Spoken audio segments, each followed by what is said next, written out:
जोमेटो और नायका जैसे नए ज़माने के शेयर आज कमजोरी के साथ ट्रेड करते हुए दिख रहे हैं और इसी पर पूरी रिसर्च लेकर आ रहे हैं कुशल कि क्या हो रहा है इन नए नए आईपीओ में, क्यों ये इतने गिर रहे हैं और किस तरह का फॉल इन सारे शेयरों में देखने को मिल रहा है। कुशल बताइए। अनिल सर, यहाँ पर सिनेरियो बन रहा है कि जितने भी नई एज की कंपनियां हैं, इनफैक्ट जितने भी ये आईपीओज आते हुए नजर आए हैं, वहाँ पर वो 52 वीक लो से 30 से 40%, इनफैक्ट 50-55% के डिस्काउंट पर अब कारोबार करते हुए नजर आ रहे हैं। दरअसल इशू क्या हुआ था कि यहाँ पर जिस तरह से इनको वैल्यूएशंस मिलती हुई नजर आई थी, शायद मार्केट जो है अब उसको डिस्काउंट करता हुआ नजर आ रहा है। इनफैक्ट ग्लोबली अगर आप अमेरिका मार्केट को भी देखें तो वहाँ पर भी एक जो फूड डिलीवरी स्टार्टअप है डोरडैश, वहाँ पर भी काफ़ी सिग्निफिकेंट जो है गिरावट हमें देखने को मिली है और एक बियर मार्केट जोन में ये पहुँचते हुए नज़र आए हैं।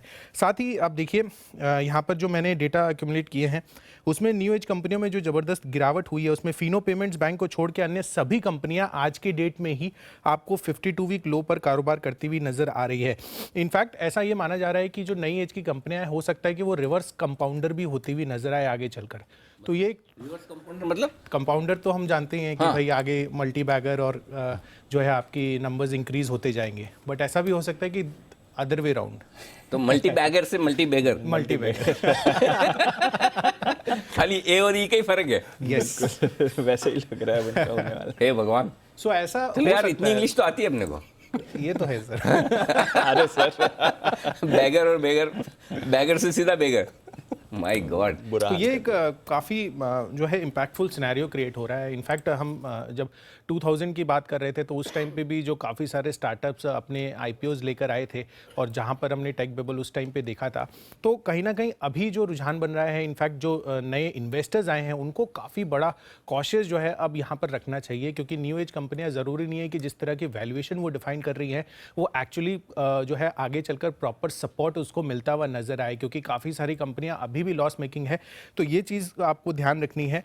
मोर इंपॉर्टेंटली जो आंकड़े हैं जिसमें पेटीएम आप देखिए सबसे ज़्यादा, जिस तरह की इनके 52 वीक हाई 1960 रुपए के बने थे, अभी ऑलमोस्ट 52% की गिरावट पर कारोबार कर रहे हैं। साथ ही कार ट्रेड में भी 50% का से ज़्यादा का कट हमें अब देखने को मिल रहा है। 800 साढ़े 800 के लेवल्स पर ये भी आता हुआ नजर आ रहा है। पीबी फिनटेक यहाँ पर भी जो हाल की लिस्टिंग थी 1470 रुपए का इन्होंने 52 वीक हाई बनाया था, 43% की गिरावट यहाँ पर भी है। जोमेटो अब 40%, जब मैंने ये लिंक बनाया था तो कैलकुलेट किया था, और अब तो और 6% जोड़ लीजिए इसमें, जिस तरह की गिरावट लगातार जोमेटो में देखने को मिल रही है। फिनो पेमेंट बैंक नायका में भी ऑलमोस्ट 8-9% की गिरावट जो है आती हुई नजर आ रही है। तो ओवरऑल अगर आप देखें तो ये सभी न्यू एज कंपनीज में आपको लगातार पिछले कुछ दिनों से गिरावट देखने को मिल रही है। इन कंजंक्शन विद ग्लोबली ये जितनी भी कंपनियां हैं वहां पर भी गिरावट आ रही है, तो अब इंडियन मार्केट्स में भी ये हमें देखने को मिल रहा है।